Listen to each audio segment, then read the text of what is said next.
right, welcome to the Beast Gang Podcast. This is going to be a review for Magnificent Seven. Magnificent Seven is directed by Anton Fuqua, who is known for Replacement Killers, Training Day, and The Equalizer. It's written by Richard Wink, known for The Mechanic, The Expendables 2, and The Equalizer. It's also written by Nick Pizzolatto, who is known for True Detective and particularly the bad season of True Detective, which was season 2. It's based on a Kurosawa screenplay, which was Seven Samurai. So it's based on Akira Kurosawa, Shinobu Hashimoto, and Hideo Oguni screenplay. Again, that was the Seven Samurai. It stars Denzel Washington as Chisholm. He's been in Malcolm X, Crimson Tide, awesome movie. Training Day, even greater movie. It stars Chris Pratt as Faraday. He's been in Parks and Rec, Guardians of the Galaxy, and Jurassic World. Lastly, Ethan Hawke as Robichaux. He's been in Training Day, Assault on Precinct 13 with Ja Rule, Sinister, and The Purge, the first Purge, actually. So here's the summary. 7 gunmen in the Old West gradually come together to help a poor village against savage thieves. All right, James, you just came from seeing this movie. Yeah. What did you think about The Magnificent Seven? I actually thought that this movie reminded me of other movies and some movies that weren't taken that serious. Like, you're going to laugh at this. This movie kind of reminded me of Three Amigos. A little bit. I don't know why. Well, And actually, on that same vein, I have a movie that this kind of reminded me of, which was Cowboys versus Aliens. yeah. What? Wait, what? It reminded me of Cowboys versus Aliens. There was at some point, this just felt like it. Yeah, no, I can see that. But it reminded me of Three Amigos, and the reason why I didn't see the original, so I have nothing to compare it to. I know the original is considered a classic, but this movie reminded me of Three Amigos. It's like a town was being taken over by criminals or whatever, and they wanted to recruit someone to help them fight against them. Same thing happened in Three Amigos. But then, they happened to be actors and they didn't know that they were actors. And they got the townspeople to fight also. So that's how I compared the two. Outside of that, this movie, in my opinion, it wasn't too bad, but it wasn't, some parts were pretty predictable. I was disappointed with, hold on, is this spoiler or no? No spoilers.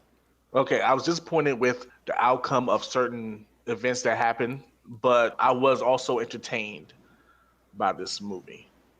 All right, Keith, we went to go see this together, and I know some of your thoughts, but what did you think about The Magnificent Seven?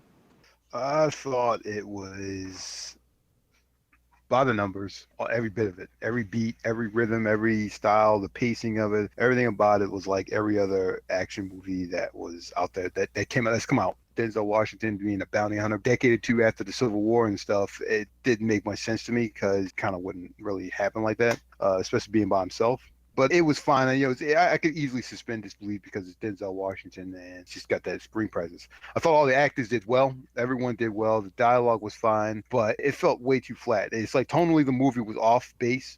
All right, Keith, let me cut you off for a second because if you remember, we were at the movies and I generally write down my feelings with a notepad.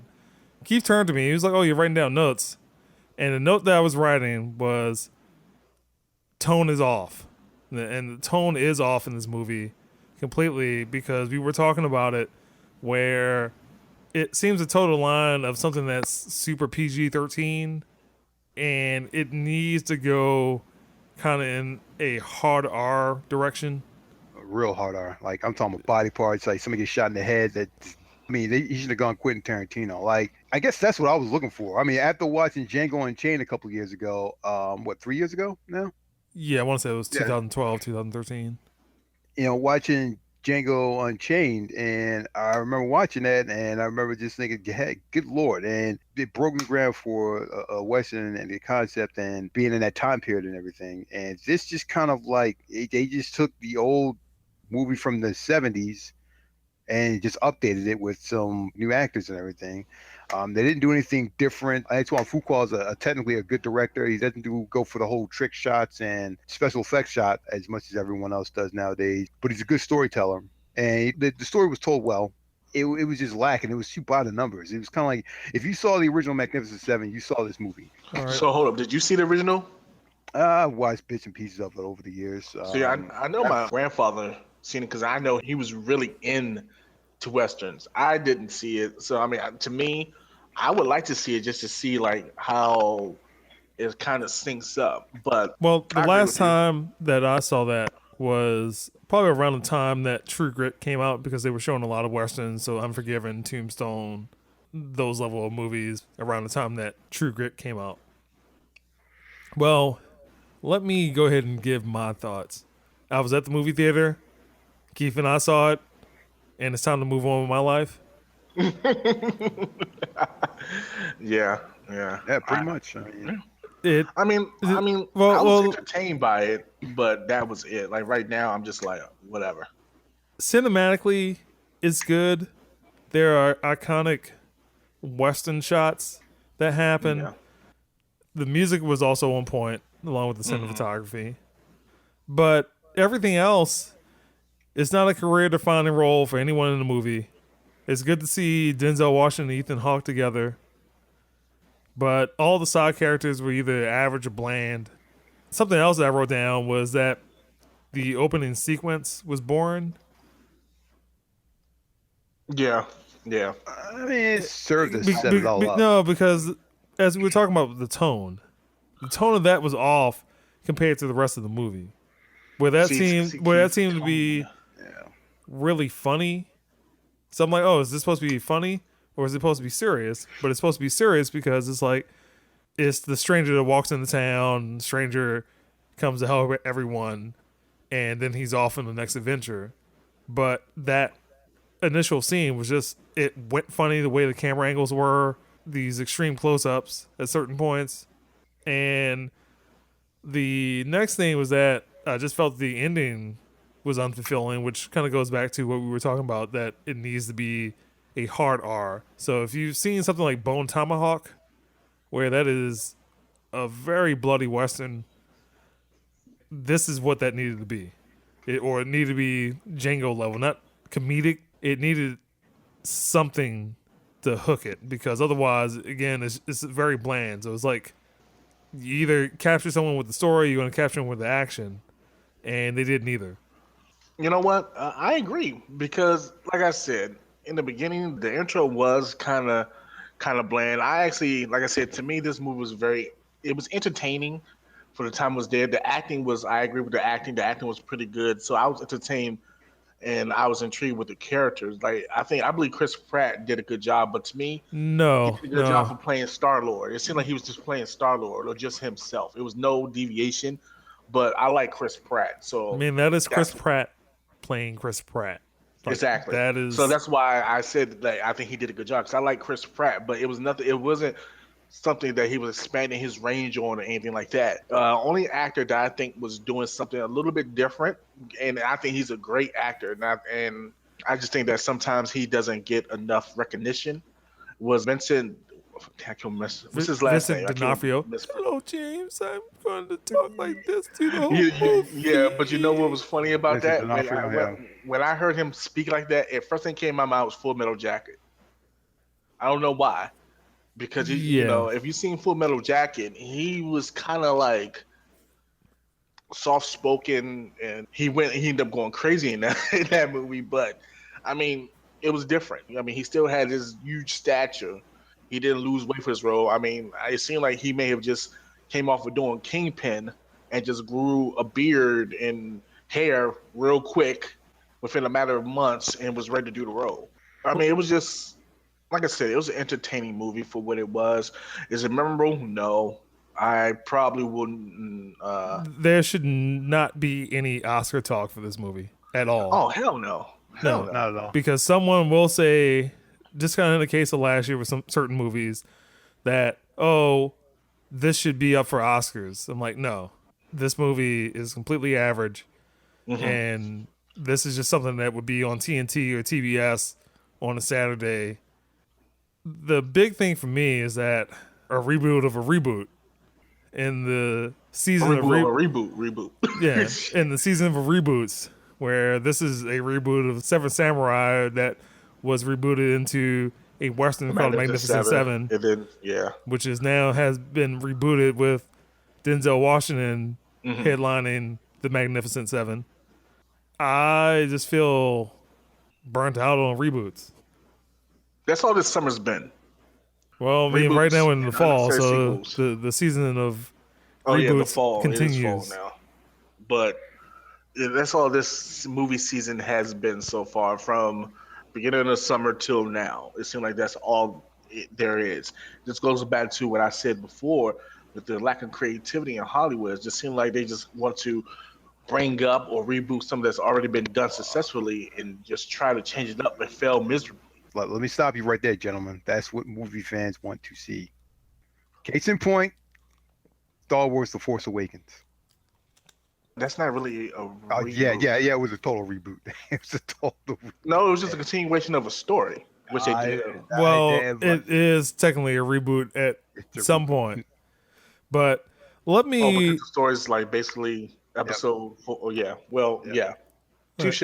Well, let me do a couple of things, and I wanted to talk about Anton Fuqua, who I do respect, and he is a very good director. So we were talking about how unmemorable this movie is, but something like The Equalizer to me is something that sticks around in my mind.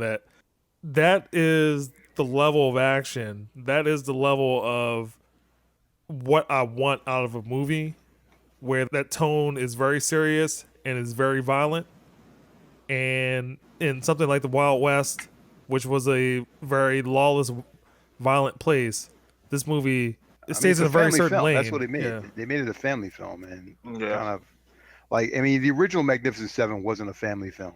Oh no! Like back in the day, those know. you didn't take your kids to go see that. It was clearly an adult film. It dealt with adult themes, and the Seven Samurai, same deal. Of course, you had some humor, and yeah, like I want to say the Magnificent Seven maybe had a musical number. I can't remember, but I don't think so, man. I'm pretty sure somebody built out a song or two. God. No, see now I definitely gotta find it. I gotta watch it now. I swear to God, they bring out in a musical. I'm done. I'm done. All right. Well, let me ask a question. Mm-hmm. All right. For me, this is about as off for Anton Fuqua that King Arthur was for him back in 2004. Do you agree? I don't think King Arthur was that off board, but I will say that in terms of being his best work and his body of work, I'd say it ranks around there of Shooter. Like, So that was going to be my next question. Ranks below this movie. Brooklyn's Finest, King Arthur, Shooter for Anton Fuqua. So the movies you just mentioned ranks below. Correct. So okay. That's not really good company either. All right. Mm-hmm. So do we all agree that all those three movies rank below this movie? You said Brooklyn's Finest, King Arthur, and Shooter. Do they rank below this movie? I have to say so because I would watch The Magnificent Seven again. I would too. Like I said, to me, it was entertaining. I had fun watching it, but I do agree that they should have been a little bit more harsh, especially when around the climax. It should have been blood and guts everywhere, but they didn't really show much. I expected more. All right. Well, it should have been more violence to me. Let me go ahead and ask a couple other questions. All right. So I have two sets of questions. So this pertains to Antoine Fuqua. So these are two movies that I rank being the same as this movie that have been directed by Antoine Fuqua. Olympus Has Fallen and Southpaw. What was the second one? Olympus Has Fallen and Southpaw. I haven't seen Southpaw, but Olympus Has Fallen was a good damn movie, so. You know what? I would put them on the same level. Olympus Has Fallen and this were entertaining. It was entertaining. I will watch Olympus Has Fallen again. Just like I said, that's all this movie is. I said this before. I said it was Suicide Squad, but the thing with Suicide Squad, it sucked. This was a popcorn movie. You had to go there and suspend disbelief I and agree. just enjoy it for what it is. So let's go back to the next level of questions. So obviously, something like The Equalizer, Training Day, Tears of the Sun, Replacement Killers rank above this movie. Yes. And And Tears of the Sun is one of my favorite movies, and you put me on to Equalizer, and you heard me. Matter of fact, you were here at my house when I was watching that. it's like, oh, Oh! Yeah, that was good. And Replacement Killers was, I think, was his. That was Was his it first. first- That was his his first movie? debut. Yeah, that was yeah, I his think that first- was after he stopped doing a lot of music videos. So Yeah, so and he put his best foot forward. That was a good movie. I'm a fan of Chow Yun Fat and his whole Killer series. So I mean, if you're trying to rank Fuqua's movies, then Training Day, then there's The Equalizer, Olympus Has Fallen, and I would put Olympus Has Fallen in the middle. But go ahead. right there, I put it at the middle. You Yeah, forgot Tears. I put Tears of the Sun at close to the Tears top. of the Sun is after Olympus Has Fallen to me. I mean, Shooter's probably the worst of his movies Yeah. that I've seen. I saw that in the movie theater. I paid money to see that movie, and I feel sad. I can tell in your voice you still feel sad about it, don't you? I was like, yeah, Again, I feel this is a watchable film. I mean, it's kind of like you can't really get excited about. I mean, I kind of went there going there, and I was hoping to be surprised. yeah. I by- was actually pretty what I saw. excited because if you remember last week, I went to go see 3 movies. One was a pre-screening. One came out that week, so I would have went to the movies 3 days in a row. And something said, just hold off on this movie because this would have been the 3rd movie. And I'm glad I did because otherwise I'd have kind of spent 2 hours and maybe fell asleep.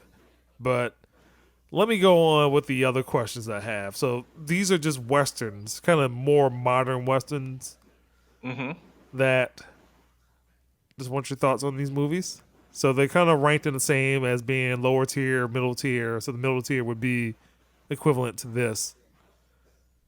And then a higher tier of Westerns. So these are more modern Westerns, something past the 2000s. And we're going to start off. Cowboys versus Aliens. Oh, what the heck! I still don't get the correlation, but I mean they're both westerns. It is a Western. Yeah, it is. Okay. So that's your thoughts on Cowboys versus Aliens. So next movie. I mean, yeah. Next movie. The Lone Ranger. I Hold never on, whoa, watched that. hold on now, hold on. Again- You talking about the one with Johnny Depp? Yes. Wait, who actually watched that? I saw it. I didn't see it because I saw it in the movie theater. What the heck is with you? Don't you watch the trailers? Like, I mean, come on, man. I want to go see it in the dollar movie theater. Come on. But you know what? You don't do that, Keith. You know why? I'm probably gonna get in my ass about this. Don't go by trailers. Don't go by Chris. You gotta form your own opinion. I'm sorry. You mean like the James. Blair Witch? Sorry, James. Yes, just like the Blair Witch. God damn it. You know Just what, like the James? motherfucker. You know Why what? you gotta bring that shit up? No, but you brought that up, James. You brought it up. No, Barry just brought it up. I'm defending my point here. You cannot go by the critics. You got to form your own opinion because there have been several movies that I've watched that wasn't that bad in my opinion, but the critics just basically destroyed it. And Blair Witch is not one of them. So do not that movie. Don't bring that shit up. It's like Voldemort. Don't say his name. Okay. Let's backtrack a bit. I said, do you watch the trailer? You could tell that the Lone Ranger was a piece of trash. It was garbage, man. But we're going a little off basis here. All right. I did not watch the Lone Ranger, and I have no intention of watching that ever. So, unfortunately, I cannot answer your question, Barry. All right. So let's move on. So these are movies that I believe are similar to this one that may have not seen these or you may have. First one, Free State of Jones. Didn't see it. I didn't see it either. All right. It is basically Matthew McConaughey being a part of the Civil War, going back home. Oh, that. Yeah, okay. Yeah. I know what you're talking about. All right. And Go ahead, continue. him teaching, I guess, I want to say it was like his sister-in-law. I forgot who it was, but teaching her and her daughters how to shoot guns and kind of fight people off. And the next one, I'm not sure if you've seen, which is Jane's Got a Gun, which had Natalie Portman and Joel Edgerton. I heard about it. Yeah. That was okay. And the last one that I mentioned earlier, which was Bone Tomahawk, which was ultra violent. It was actually a good movie. I kind of rank that as the same. So Bone Tomahawk had Luke Wilson, Kurt Russell. Moving on, these are movies that I think that are westerns that are better than this one. And I'm going to start off with the first one, Christian Bale's 3:10 to Yuma. Okay. Silence. All right.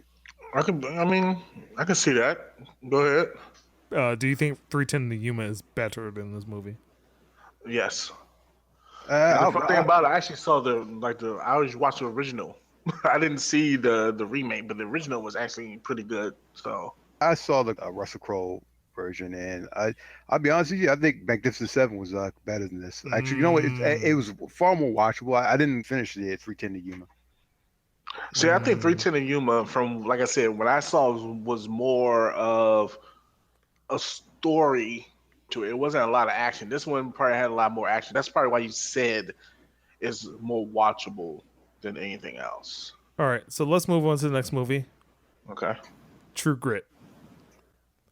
I have not seen that. I have, and True Grit was a lot.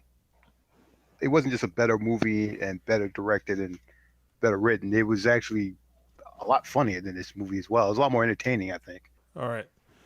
So the last movie might seem a shoe-in, but it is a Western. The Revenant. That's not a Western. The Revenant is a Western. It can be considered a Western. It's just not a Western in the normal terms that you think of a Western, Keith. Okay, then yeah, the Revenant wins. Like it wins as a Western, and it wins as a movie. It just wins. All right, so All right. I thought you were about to say Unforgiven. I was about to say, oh, good lord, that was just like No, again, everything I was basing it off on were movies past the Last year, 2000s. Past Okay. past the 2000s. okay, all right. Or past the 2010s, actually. So, let's go ahead and wrap this up. James, Yes. what are your closing thoughts? And what score would you give? I would give this. It was entertaining to me. I did enjoy it. It was a popcorn movie. That's all it was. It was nothing else to it. Unlike Suicide Squad, which is also a popcorn movie, their popcorn was stale. This one was somewhat kind of fresh. Because there were points that I was like, "Oh man, that was cool. That was all right." But like I said, you had to suspend disbelief in this movie a lot to enjoy it. Now, if I was being very technical with it and everything, it's not that great. But if you just sit back and enjoy it for what it is, it's not a bad movie. Could direction been better? The camera angles at times were, like you said, they had a classic Western camera angles. Certain things that I probably wouldn't have done with certain characters, but what happened, I would not have done it with certain characters. I would have just switched off because some of the characters were bland and some characters were like I actually liked. It just didn't pan out the way I would have liked it to pan out. So for that, I give it a 6. All right. Keith, what are your it's- closing thoughts and what score would you give it? It's a watchable film, and I'd watch it again because I did like the actors involved, and I'm a huge fan of Denzel Washington and Chris Pratt and Antoine Fuqua. I'd watch it again. I'm on the same boat as James. I'd give it a 6 as well. Didn't bring anything new to the table. Didn't bring anything that to really capture my interest. Like I said, it's by the numbers Western with some entertaining moments. Some of the jokes fell flat, but in the end, it was entertaining for what it was. All right. For me, I felt that Denzel Washington's character, his accent kind of came through at times. That was a little distracting. And other times it seemed like he was really into the part. Ethan Hawke was probably the only person that seemed to have some complexity And a lot of that complexity were things that were being described by other characters. I would have liked to have seen the things that would have made him the way that he is, that he's a disturbed character. But in the movie, when it's time to fight, he just runs off. And I didn't really understand that. And again, all the other side characters are just there, just the fact that there needs to be 7 people. They might have a couple of scenes, and that is it. And they wound up dead at the end of the movie. So, for Denzel Washington, this ranks somewhere around the Book of Eli for me, where I would give that movie maybe like a 5.5 or a 6. That this is really a 5.5 movie for me. Mhm. That it is very ordinary. It doesn't do anything special. And as I said earlier, the movie exists. I saw it. And after Keith and I left the movies, that was more interesting than the movie itself. That's the Beast Game Podcast. You can find more of our podcasts at beastgame.com, iTunes, Google Play, Stitcher, iHeartRadio, TuneIn, and YouTube.